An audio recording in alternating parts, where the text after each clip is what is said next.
Hi, everyone, and welcome to the second session in the Chamber Foundation Sustainability Summit Series. I'm Stephanie Potter. I'm the Executive Director of the Sustainability and Circular Economy Program at the Foundation and the moderator of today's conversation. Our first session last week, which was Circularity for a Sustainable and Secure Future, we covered some really interesting insights, VF Corporation sharing some low impact manufacturing processes and some cool apparel lines that they are building out of recovered materials, such as nylon from fishing nets. We also heard from Microsoft about some of the ways that they're tracking toward their carbon negative goal and their sub goal and their newer announcement around zero waste to landfill across direct operations in the company. And then National Geographic shared a little bit about how they use solutions-focused storytelling to instigate behavior change and impact at scale. Our conversation today is around climate efforts in the decade of action. Climate action, which is a critical element of the United Nations Sustainable Development Agenda, really does require accelerated progress now in order to reach 2030 targets. So the conversations that we're having today will cover some of that. These conversations that we're having on the Chamber Foundation side support the climate change efforts that the Chamber is making to engage members, to evaluate potential policy proposals, and ensure that the Chamber is a credible voice for the business community in climate policy discussion. We share the Chamber's recognition that inaction on climate change is not an option. Companies from a wide range of sectors are helping to drive these conversations while investing billions of their own dollars to progress climate goals, as we'll hear about. DSM, Citi, and UPS are three of these companies, and we're really glad to have them with us today to share what they're doing in their own lanes and what all of you working with us on the Chamber Foundation side around helping businesses do well, do good, and prepare for the future can really take away and activate in the next year and nine ahead of us. This conversation, just by way of a reminder, is being recorded and participants are in listen-only mode. We invite everybody to submit questions via the chat box, and we will get to the ones that we're able to toward the end of the discussion today. Thanks to all of you who already submitted questions when you registered. We have incorporated some of those into our conversation and look forward to hearing from our speakers with their comments. And also, please do join us on the 17th and the 24th of September. This Thursday at 1 Eastern time, we're going to be talking about the next two themes in our series. I want to thank the Shape leaders who support our program year in and year out. And I also want to thank the sponsors who have brought this session and this series to you today and this month. And then now please do join me in welcoming our speakers. So we have Hugh Welsh, President and General Counsel at DSM North America. We have Val Smith, Chief Sustainability Officer at Citi, and Patrick Brown, tag teaming with Suzanne Lindsay Walker from UPS, Director of Global Sustainability at UPS. So without further ado, I'll bring our speakers in and really looking forward to having a good conversation with all of you. Thanks again for joining us. So what I would like to start with by way of introduction is if you all could each kind of introduce what your climate strategy entails and what it's designed to achieve. And maybe Val, we can start with you with a little bit of context as to your newest 5-year strategy revamp, which is a $250 billion environmental finance goal. Which is going to facilitate climate solutions and improve or revamp your sort of 2019 commitment in that same lane.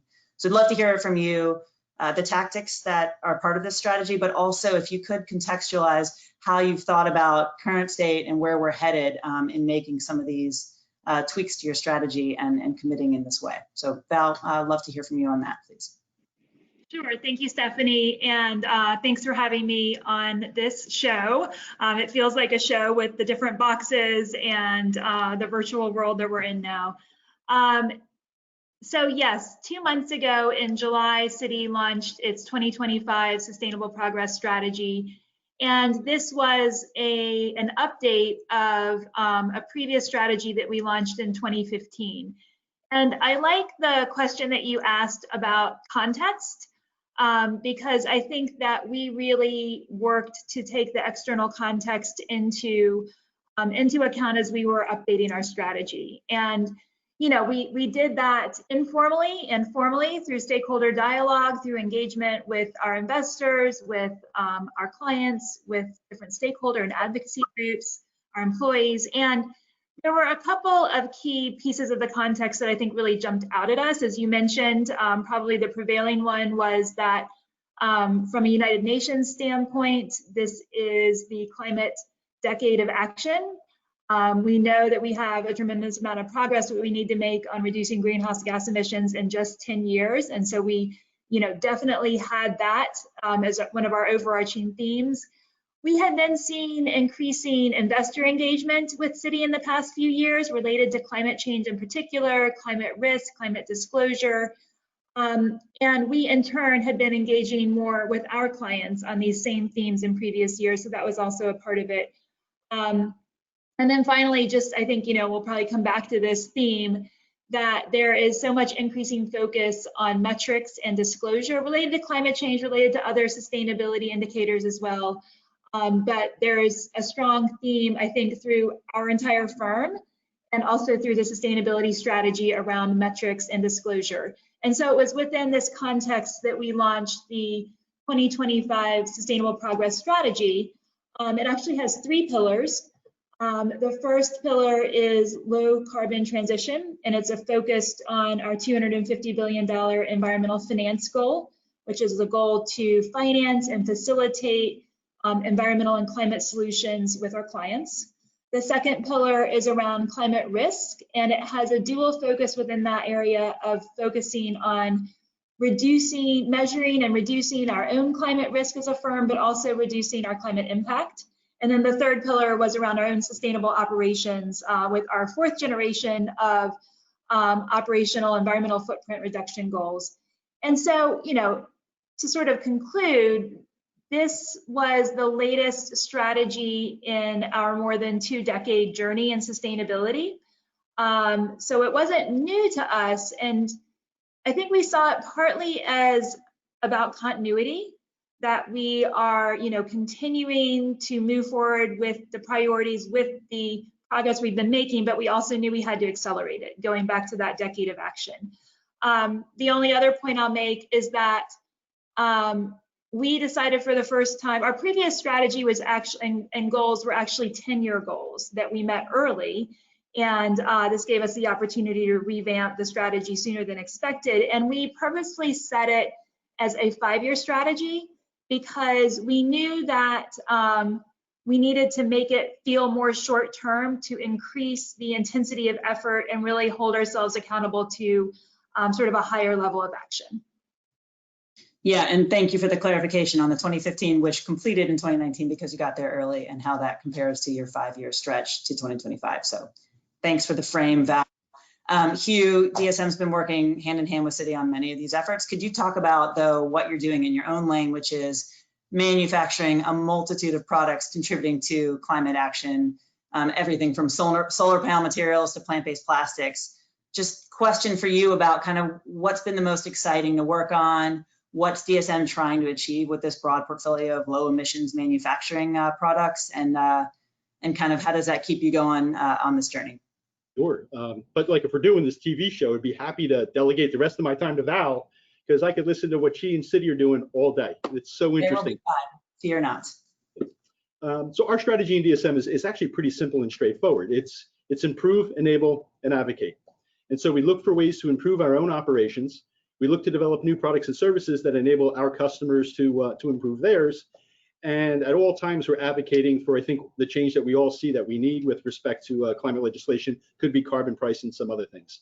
On the improved side, you made mention of solar panels. So, we here in New Jersey, where I'm sitting today, we have a big manufacturing plant. We opened up a 66-acre, 63,000 panel solar field that provides 100% of the electricity needed to run a 500-acre plant that makes nutritional products. That's amazing. We built a similar one to run our Kingstree, South Carolina plant. Wonderful. We built windmills in Oklahoma, in Texas. And this year, hopefully, in our US operations, we'll be at 100% renewable electricity. So we take our obligation to improve our own operations very seriously. And I can tell you similar stories with similar metrics around our NOx emissions, our solid waste emissions, things like that. The enable side, I think, is what always gets people the most excited, because I like to see us a little bit like Willy Wonka's workshop. We have all these great products, right, in health, nutrition, and sustainable living. Every day we're inventing a new application or a new product or a new service. We spend hundreds of millions of dollars a year on R&D. And a few of them I think folks have heard before, like Clean Cow, we call it Bovier, that can reduce methane emissions from ruminants, that includes cows and sheep, by up to 60%. But we have similar products for poultry, one's called Balancius, a similar product for swine called Vivo Vital. Really exciting products in the animal agricultural industry, where we know so much of the emissions come from today. We even just launched this week a new campaign to try to bring this to light called We Make It Possible. We make it possible to enable animal protein well into the future, understanding that the demand is going to be there, particularly as people in countries get wealthier and wealthier. So rather than just trying to argue we should move exclusively to a plant-based diet, which we're involved in as well, we need to find a way to make it possible to produce animal protein in a more sustainable way. A very exciting part of DSM's business. On the materials side of the business, we also have some pretty exciting developments. I am sure there's some of you who are fans of the Tour de France, the big bicycle race that's going on at the moment. Well, if you look at the team from the Netherlands, it's called Team Sunweb. They're wearing jerseys made out of DSM Dyneema. And why is that special? Because that Dyneema is 100% recyclable. So when they're done with the races, if they win, I'm sure they're going up on the wall. If they don't, we'll recycle that jersey and make them a new one for the next race. We're looking for similar applications across all of our Dyneema platforms. So a lot of that material today goes into ballistic armor for the military or for law enforcement. Going forward, when they're done with their useful life, which is pretty quick in that field, they can send it back to us. We can completely recycle it. It's very similar to the Niaga product that we've had on the market for a couple of years, which is the world's only, to my knowledge, fully recyclable carpet. We make a paint that's from a bio-based source called Discovery, which we think is very environmentally friendly and reduces the emissions inside one's home considerably versus an oil or other resins-based paint. And we've made announcements in our very large engineering plastics business, which serves the automobile industry, the high-tech industry, and the electronics industry, that we're moving that plastics business to 100% bioplastics. And this isn't a niche business. This is billions and billions of dollars of business. So you can see that although it starts with a pretty simple strategy of improve, enable, and advocate, over the course of time, we move literal mountains in changing the nature of our products, the portfolio of the companies that we're in, and at the end of the day, even the nature of the people that we employ here. So I have my green collar shirt on to reflect the 23,000 employees in DSM that are all in green collar jobs today. Can't wait to take it off because unfortunately it's made of polyester. It's quite hot, but yeah. Well, I thought you were going to give me one favorite project or a thing that you're working on. You gave a whole slew of them, so we will dig into the details on how you're making all that work at once in a little bit. But thank you. Get too excited, Stephanie. You got to cut me off. No, look, if you got more things, we're going in the right direction, I think, versus fewer. Patrick, as far as the logistics side of things, UPS recently made some commitments in alternative fuels and electric and advanced technology vehicle deployment. So I'd love to hear a little bit about these plans. Specifically how UPS sees its role in executing low carbon ambitions when we're moving into, which we will get into in a minute, so don't expand upon this too much yet, but the kind of trends toward urbanization and e-commerce. So if you could tell us a little bit about how you're moving in the low carbon kind of emissions direction and what you're doing, that would be great. Yeah, no, thanks, Stephanie. By some estimates, the transportation sector contributes to nearly 20% of the global greenhouse gas emissions, and that's growing. As a company that drives 125,000 trucks and flies 267 aircraft every day, we have the responsibility to address our impacts.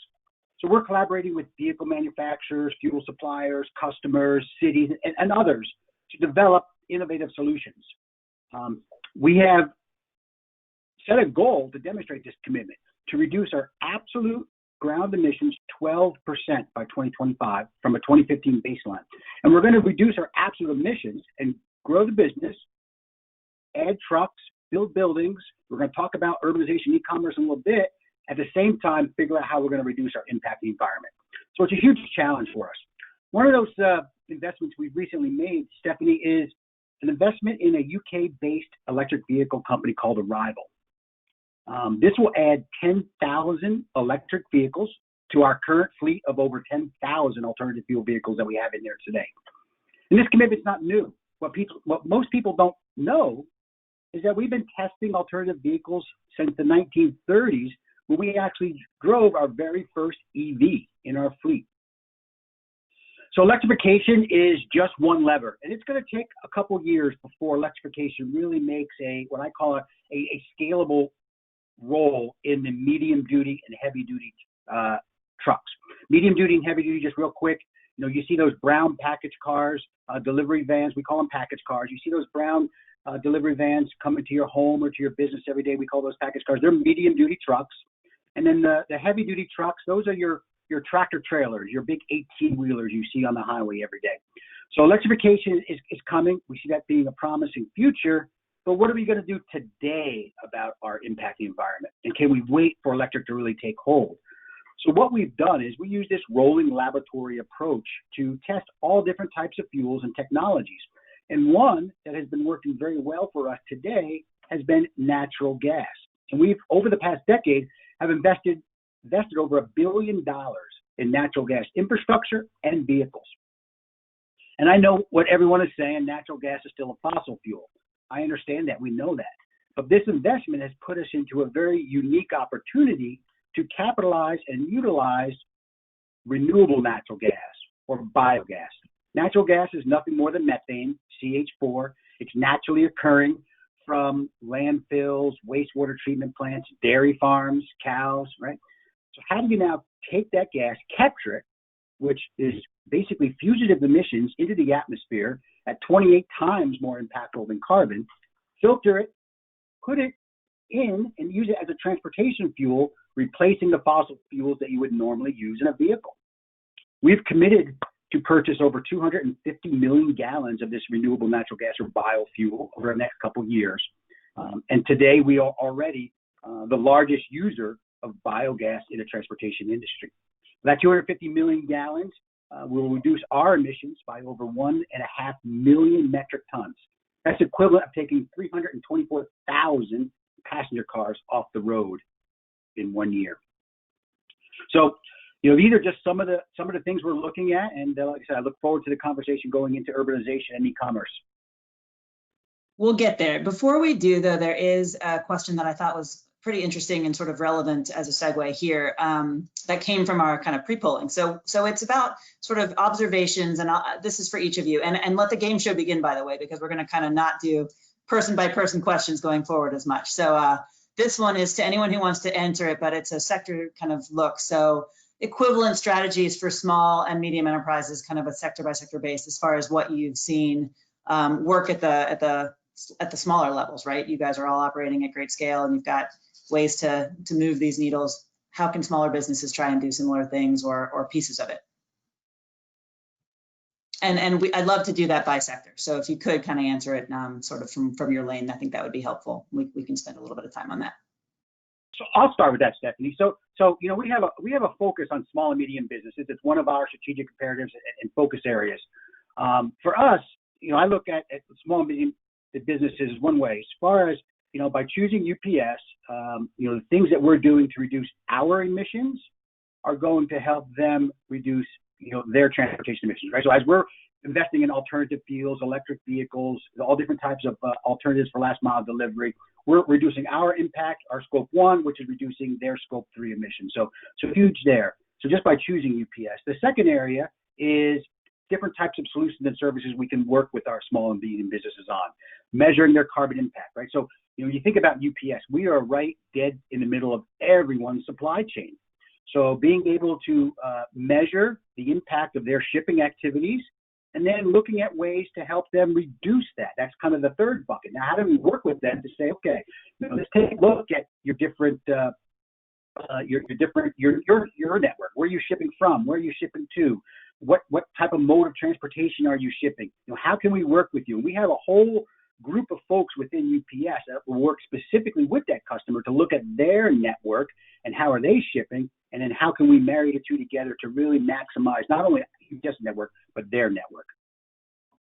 I'll just add to that, because I think that the points that Patrick made around small and medium enterprises and supply chains is exactly aligned with what we're seeing, and we see it from a different context. We see it, well, one of the ways we see it is that we've been working a lot with our corporate customers to help them to think about how to use finance to support a more sustainable supply chain. And I think that some of the barriers that we have seen in these pretty early stage conversations, then I think that this, this approach has a long way to go in terms of financing sustainable supply chain, but it is a current, very exciting theme, is, so often we need to work with our corporate clients to even understand the current performance of their suppliers. What are the metrics they should be analyzing for their suppliers? Are their suppliers disclosing this information, or is that not yet part of sort of the way that they do business? And then how can, us as corporates help our suppliers to reduce their footprint, whether it's carbon emissions or another piece of their environmental footprint, so or social performance for that matter. So I 100% agree with the points that Patrick made, and I think we're seeing it from the financing side as well. Yeah, and I'll just very quickly jump in. I mean, the strategy, I think, of improve, enable, advocate applies regardless of the scale of your enterprise. And small and medium enterprises certainly have an opportunity to look to improve their own operations, the sustainability, the environmental footprint. In this day and age, given the technology and opportunities that are available, it's really not just a nice thing to do. It improves your profitability tremendously. So the return on investment on a lot of these different applications and programs, which are available to big companies, but also available to very small companies, is material. On the enable side, many, as Val mentioned, many small companies sell into large companies.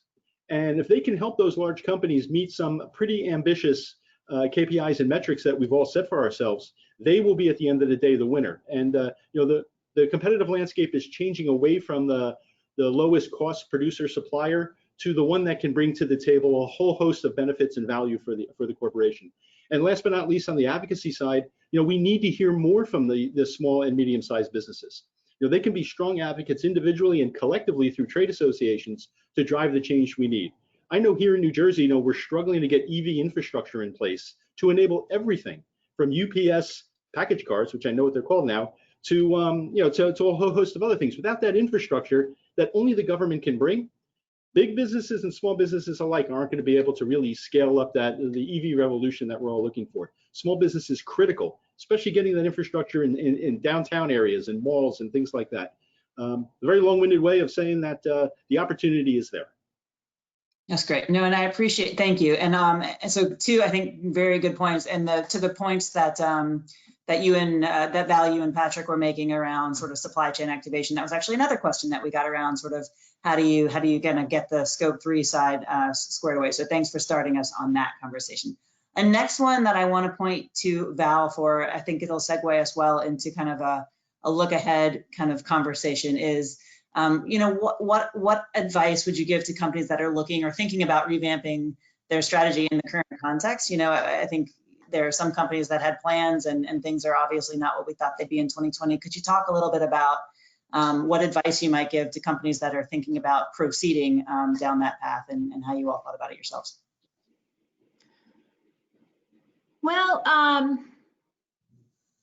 I guess my first piece of advice would be to both build on what you have, but also think critically about what you have.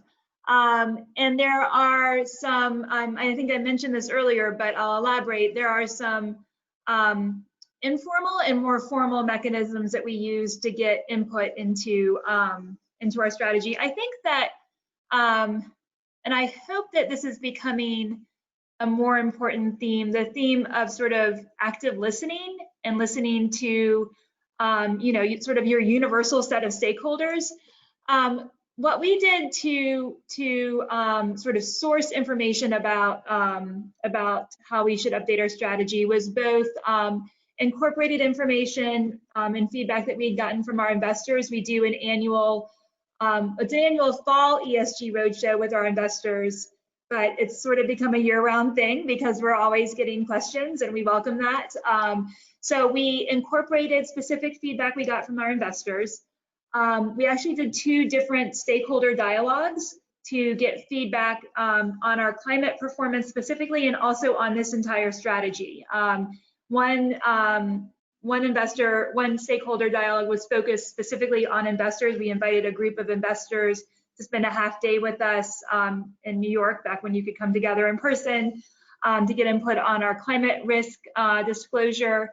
And then we also invited a group of our investors, some clients, some stakeholder groups who are partners, some stakeholder groups who are our critics, and we invited them to come together and shared a draft of what we had put together for the strategy, and sort of had them kick the tires and tell us where they thought we fell short. So I think that, you know, as you're developing the strategy, I'll first of all say that there's a little bit of a difference between launching specific initiatives and launching a cohesive strategy. Both are completely legitimate ways to advance your company's progress. What we've found is that in launching a cohesive strategy, it really provides a framework that sends a very strong signal inside the company as well as outside, that we don't view these issues as silos. We view, you know, the opportunity and risk facets actually as being very connected for our sector and for many of our clients. So, you know, we got a ton of input and spent a lot of time talking to people internally as well. And out of that, I think landed on a strategy, you know, in the sustainability space. I think you'll agree that the word integration is probably used too often. I'm a big believer in process. And I think the process that we went through to develop the strategy actually went a long way toward the co-ownership of the strategy by different teams within our company. All right, well, if you didn't have an investor call immediately following this conversation, I might keep you on for a conversation on engaged and overused terms in the business sector. So the reason I'm wanting to move us a little bit forward to a conversation about where we are and where we're headed, in addition to this being a conversation about the decade of action, is because a lot of feedback and a lot of kind of questions that came in our last conversation last week was around sort of future state and where we're headed, and sort of advice that all of you might have for folks on the line. So maybe, Patrick, I might start this one with you. And again, everybody, these are for all of us. But in the note of sort of where we're headed with respect to e-commerce and some of the things that we mentioned in the beginning, how do you see the pandemic changing the way that we'll do business in the future, in your sector or more broadly? Would love all of your thoughts on some of these themes. So from my point of view, you know, if you look about, and it's not surprising to anyone here, about how e-commerce growth has been significantly increasing and it's really been increasing for a long time as far as business to consumer, but the pandemic has really significantly increased it, right? Everyone here, if you think about it, there's probably not a person on this webinar that is not relying on home delivery of their everyday goods instead of going out and visiting brick and mortar stores. So that's a good thing, but maybe there's also challenges that people don't understand, right? Because typically e-commerce creates more miles, more fuel, more emissions, and those are things you have to take into consideration. Not only that, you know, cities are starting to grow. People were moving, even before the pandemic, people were moving more into this urbanization and population growth, going more into cities, crowding, noise pollution, air pollution. So these all have implications for UPS. We're already seeing cities take actions on reducing congestion and limiting emissions in certain areas of cities around the world, such as maybe, you know, pedestrian-only walkways or roads, or even low or emission zones. So for us, it's about how do we work with not only cities, municipalities, but also with our customers to come up with creative solutions for that last mile delivery. So an example, and consider what we've done in Hamburg, Germany, and you can actually go to YouTube and just Google YouTube UPS Hamburg, and you'll see a great small 2-minute video on what we did there. Where you go in downtown Hamburg, you will not see a UPS for you package car. It's all done with electric bikes and walkers and alternative ways. We've taken that out of the downtown area away. And what we've done is work with the city to basically load a container at the UPS facility at night, drop it off into the city center in the morning, and then pick up and deliver packages throughout the city center via bikes and walkers and carts and other types of alternative methods. And then at the end of the day, come pick that container up and bring it back to the UPS building. We've taken that model and we're trying that and similar, little tweaks and differences to it, but trying it in over 30 cities: Munich, London, Dublin, Paris. So I think it's just looking at creative ways to figure out how do you do things differently in a way that the space is moving. And before we move off of you, Patrick, just a quick question. Is that something that ultimately is possible kind of in a grid-like fashion outside of cities too? Is that how, where is that sort of on the time scale to the extent you're able to forecast? Yeah, outside the cities, I think there'll be a combination of other things. We have package cars, UPS drivers that'll go drive as little as 10 miles a day.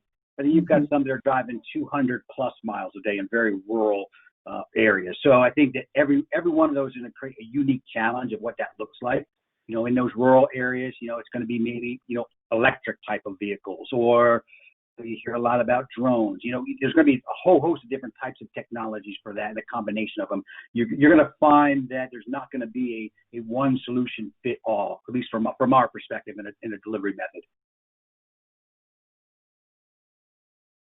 Great. Val, comments on the original question around kind of how where we are now is going to change the way we do business going forward?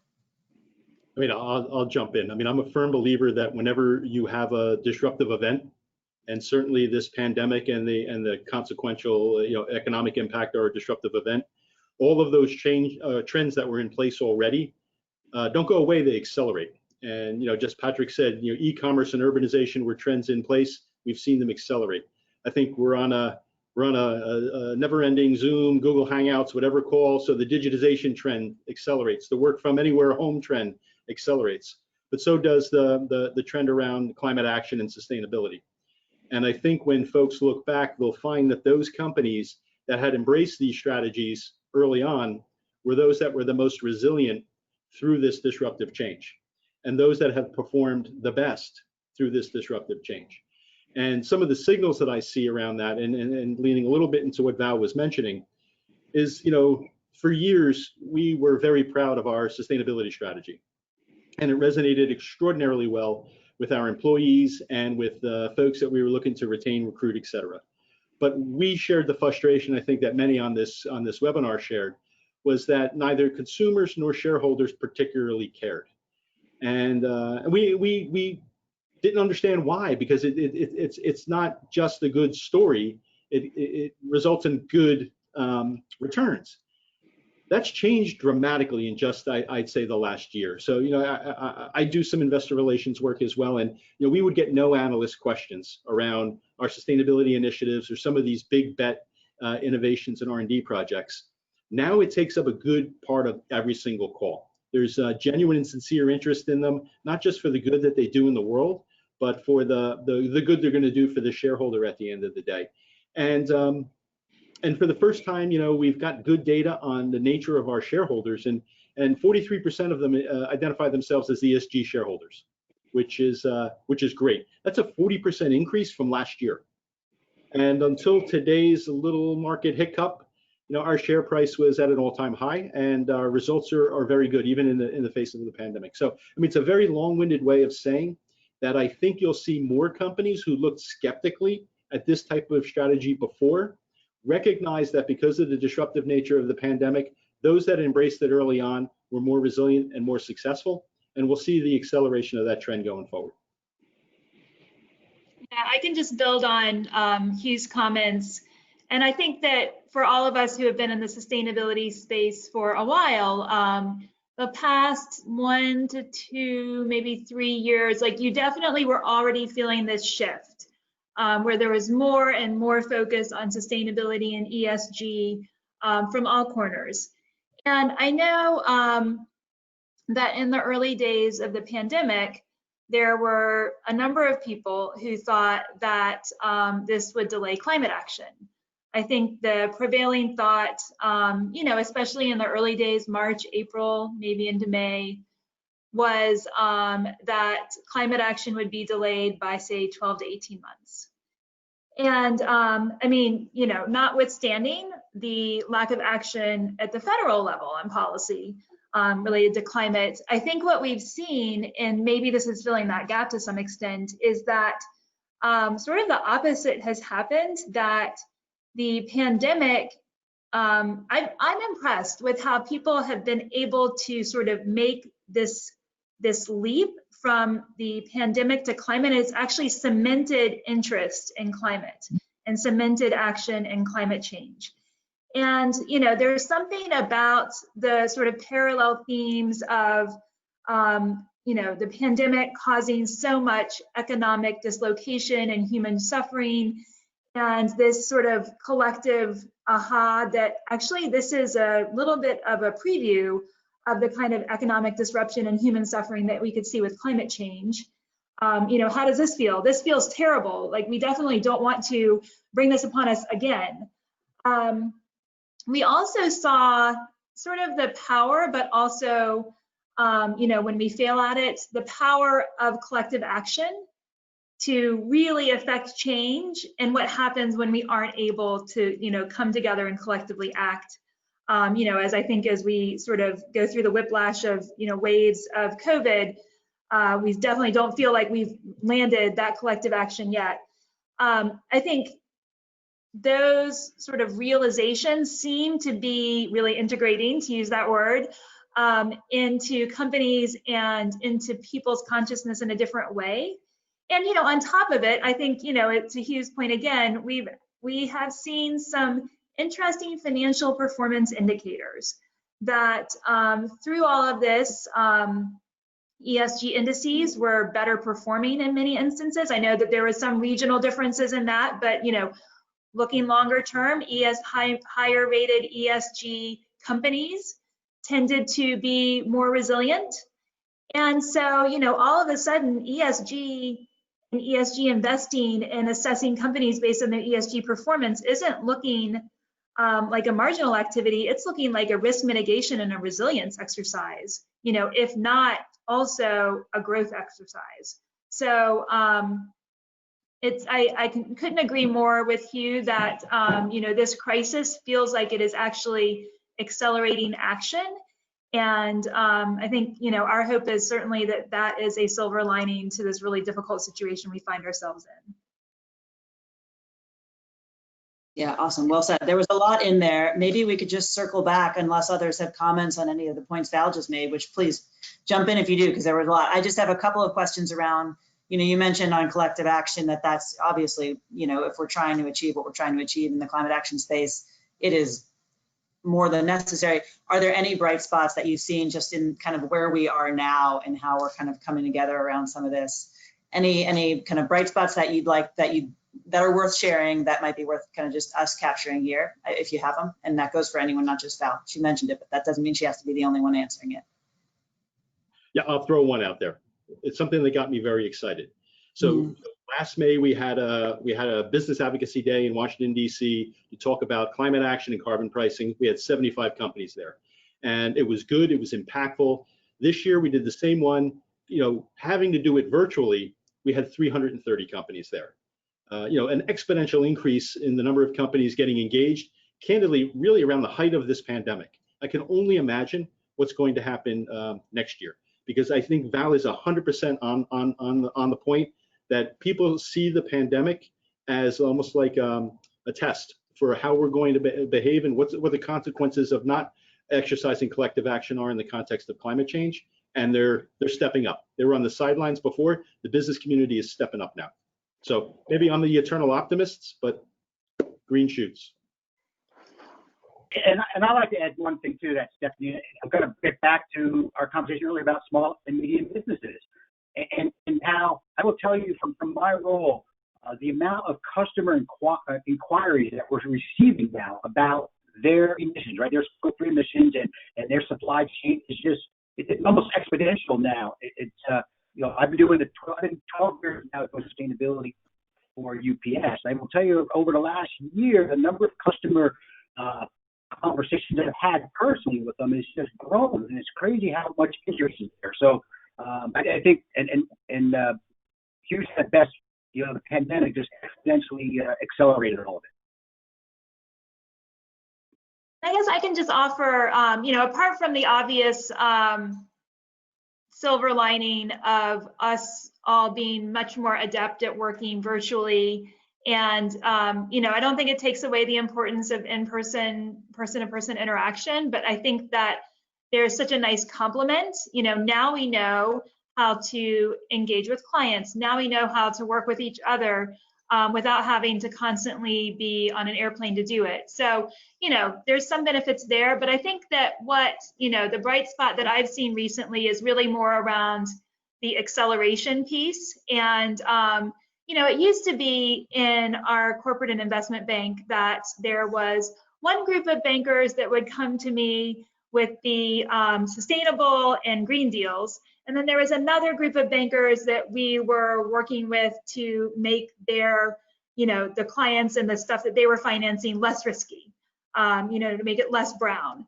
And now they're all coming to us with ideas on how they could do sustainable finance for a client, how they could do transition finance for a client. So, I think given the sort of guardrails, people are very capable of innovating, even bankers. So that's one of the bright spots that I've seen this year, is that there is just so much innovation in trying to solve, our own challenges, trying to solve our clients' challenges, as Patrick said as well. Yep. And to build on what Val said, I mean, I've seen some of that innovation firsthand from the banking industry, where a syndicate of banks came to us to underwrite our revolver, right? It's a €1 billion credit facility. And the interest rate might typically be tied to LIBOR or something else. Instead, they tied it to our greenhouse gas emissions. And we were like, oh, yeah, it's very green of you and very sustainable. They're like, no, we're not really super interested in that. But we have found that that is a better metric on your performance and your credit worthiness than some of the historical metrics we've used before. And so that bridging of bankers, we'll call it, has really, I think, accelerated as well. And you're going to see a lot of companies have very interesting new terms and conditions on some of their credit agreements and loan agreements. Yeah, tying the cost of capital to your sustainability performance, definitely. Sorry to talk over you, Val. Continue. Okay. Well, I'm carrying on this point. I'm not leaving it. We're moving kind of cleanly into the how do you make this work and the levers part. So thank you for that segue. I did want to spend some time on, Val, well, Hugh, maybe Hugh first on, just before we leave off you, there was a question in there about sort of how do you incentivize innovation across the business? My guess, based on what you just said, is it's a little bit just returns and it making business sense. And is there any other thing that you would mention as far as incentivizing that? Look, you can have this great strategy, this great grand strategy. Could be a climate related one, a sustainability related one, could be have any sort of context. But if you don't incentivize the people to execute it, it's just a great story. And so I'm a very firm believer that you should tie pay, remuneration, to these metrics. Traditionally companies tie, say, short-term bonuses or stock option plans to financial results. In DSM, half of our short-term and long-term, again, restricted share payouts are tied to our sustainability targets. Our greenhouse gas emissions, our renewable electricity, diversity, inclusion issues, employee engagement issues. And that is what drives the change you need at speed within an organization. I can tell you, going back to the beginning of our webinar, I talked a little bit about the solar field we have in our Belvedere, New Jersey plant. It would have been impossible to get the engineering resources necessary to build that if the plant manager didn't have tied to part of his bonus every year a renewable electricity target. And you can bet after he got that, every plant manager in the US was calling me saying, when do I get my solar field?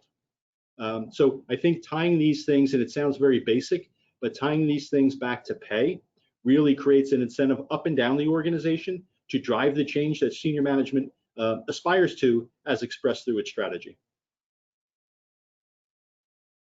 Yeah, and Patrick, Val had mentioned also, and my guess based on what she said is it's partly internal as well as But when it comes to returns on investment that you're seeing from your climate efforts to date, are they what you would have expected? How do you look at those in terms of financial and otherwise? And how is that kind of informing your climate planning? And I'd love all of you to answer that, but maybe I'd just pull you in, Patrick, first to speak a little bit to that if you could.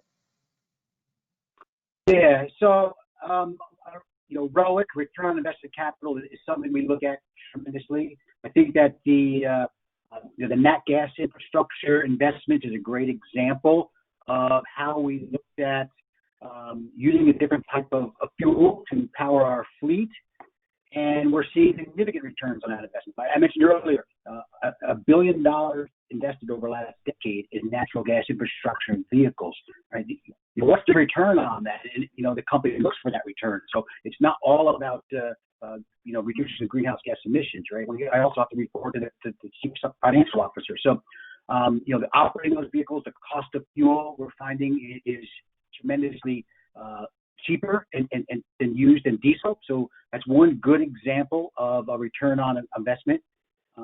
Another one is our technology using for navigation of our package car drivers. So we have a technology, we call it Orion, where Orion, as the packages are loaded up into the package car each and every morning, Orion will look at every package is scanned. Orion will look at all the addresses. It's basically a giant algorithm that will then map the most efficient route for the day.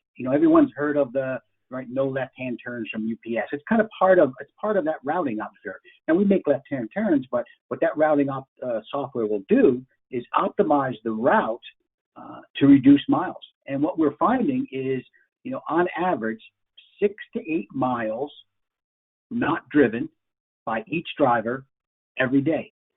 At 65,000 drivers out there, that adds up a lot. I mean, that's 100 million miles not driven each year.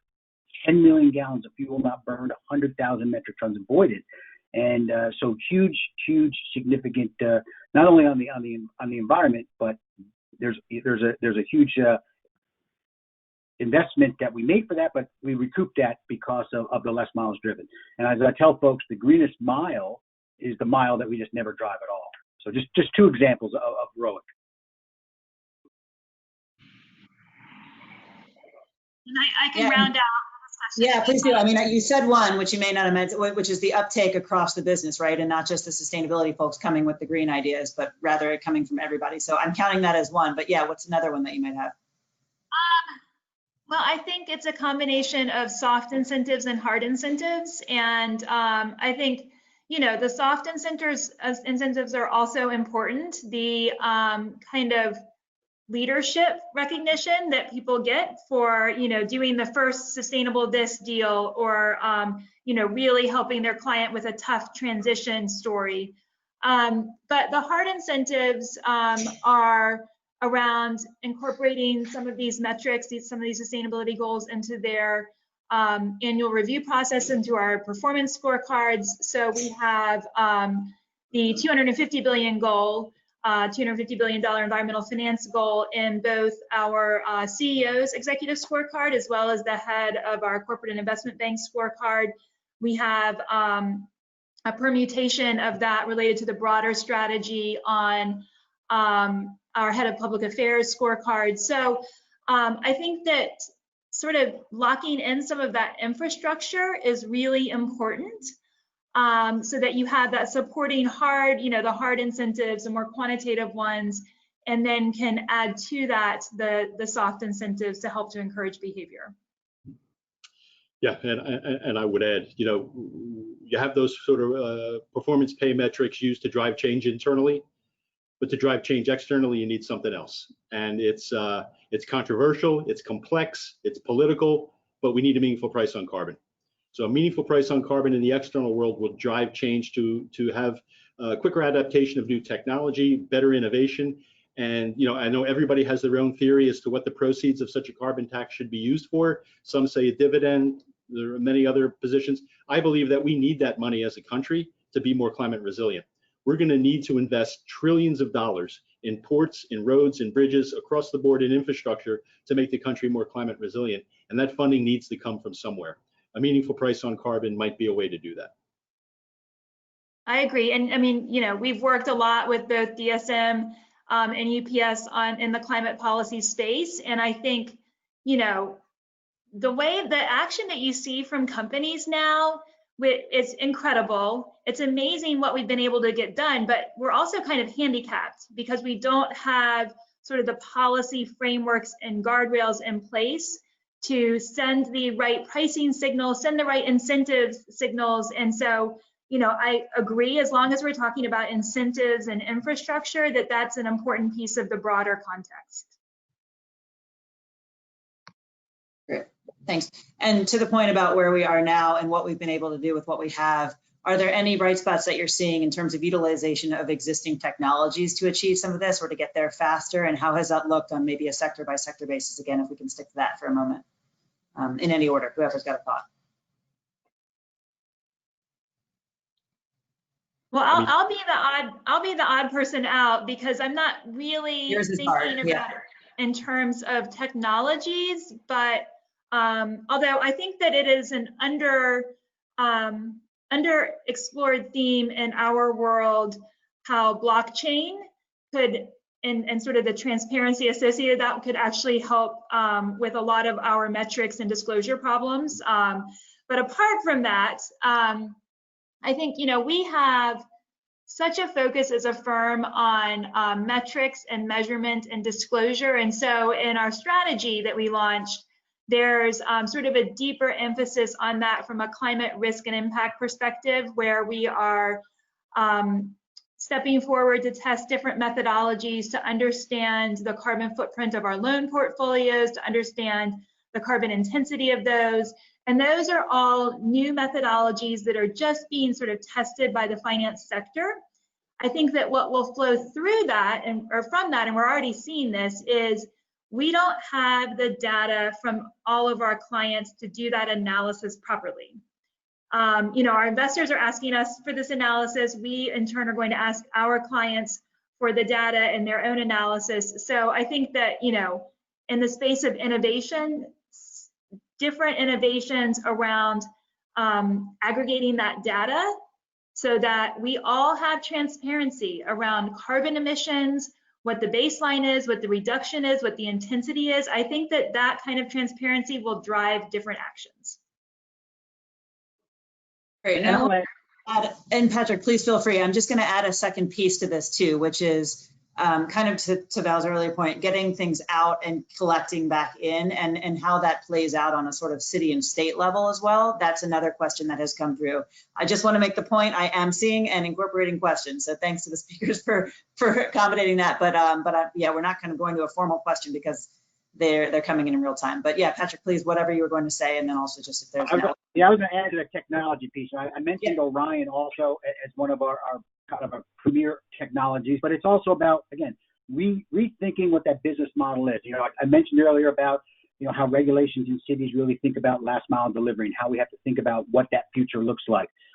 So it could be the use of different types of things like we call access points. An access point is, now how can I make one delivery or basically multiple deliveries with one stop, whether that's to a locker, or it could be a dry cleaner or a local business in the neighborhood where we're delivering multiple packages that is very convenient for folks to pick up as e-commerce starts to go. So I think it's about using that. It's about looking at maybe things like Latch Smart, which is, giving a UPS driver access to maybe a multi-tenant facility to deliver multiple packages where those folks are typically not home.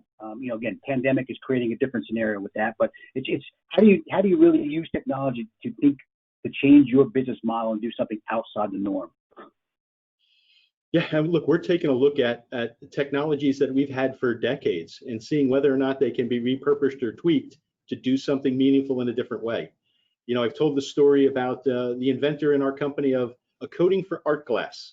We're a Dutch company. If you've been to Amsterdam, you've been to the Rijksmuseum, and one of the issues they have is the lights in the museum reflect off the glass, protecting the paintings. Well, we had a guy who was very entrepreneurial and invented a coating that would be anti-reflective. There's not a big market for art glass, so that sat on a shelf in Helene for forever. There is a big market for solar panels. And so if you can make anti-reflecting solar panels, and it's one example of a way to look at some old technology that has new application. Another, of course, is in fermentation. Mankind has been using fermentation as a technology to produce delicious things for a millennia. We can use fermentation today to produce a whole host of different products that can eliminate things like plastic or petrol-based fuel, or even aquaculture feed. We built a big plant last year in Blair, Nebraska, that can replace all of the fish caught in the Mediterranean every year for aquaculture feed. So there's it's not all about inventing something completely new and innovative. It's taking a look in the toolbox and seeing if there's some things that can be repurposed for new applications. Yep, efficiency of resources as well, financial. So this would not be a foundation program if we did not end with a call to action. What is your ask? So we only have a minute left. That's my fault for not managing time. Well, not more. We have no more than 1 minute per speaker because I want to end with what we've got coming up next on the summit series. But if you could just kind of in 1 minute or less, what's the next big step that we need to take as a society around climate action, and what would your call to action be of the community of folks that we have listening in, which comprise private sector, nonprofit, government, you name it? What's your ask? What's our takeaway here in terms of how we can help this kind of get to where we need 2030? So I'll go first, Stephanie. So my call to action is, I mentioned already, rethink your business model. And I know everyone immediately goes to that, future Jetson-like flying cars and all that good stuff. But I'm going to throw a great example out and give a shout out to TerraCycle and Loop. Here they went back to the 1950s and the milkman model of now delivering goods to your doorstep with the elimination of not only the primary packaging, the primary plastic packaging, but also the secondary shipping container. And everything is now reusable. A model successful back in the 50s. So, rethink your business model and kind of what can you do differently? Do you want me to go next, Val? Go for it.